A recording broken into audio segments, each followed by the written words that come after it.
ఆకాన్ ఏం చేశాడు, శపితమైన కొంతదాన్ని తీసుకుని వచ్చి తన డేరా మధ్యలో భూమిలో కొంచెం దాచిపెట్టాడండి.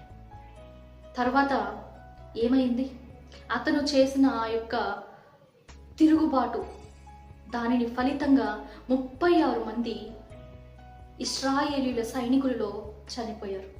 అంత మాత్రమే కాదు, ఆకాను మాత్రమే కాదు, తన కుటుంబ సభ్యులు, తన పిల్లలు, ప్రతి ఒక్కరిని అతను పోగొట్టుకున్నాడు.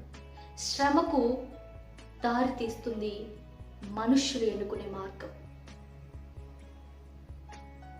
తరువాత ఇశ్రాయేలీయులు పట్టబడిన ప్రాంతం ఏంటి అని అంటే హాయి. ఆ హాయి ప్రాంతంను దేవుడు చెప్పాడు, మీరు కొల్ల సొమ్ముగా పంచుకోండి. ఒకవేళ ఆకాను ఆ దినాన తన యొక్క ఆశకి, తన కన్ను చూచిన ఆ యొక్క ఆశని సిలువకు కొట్టి ఉన్నట్లయితే, తన కన్ను చూసిన ఆ యొక్క ఆశని అణుచుకొని ఉన్నట్లయితే, దేవుని యొక్క మాటను విని ఉన్నట్లయితే,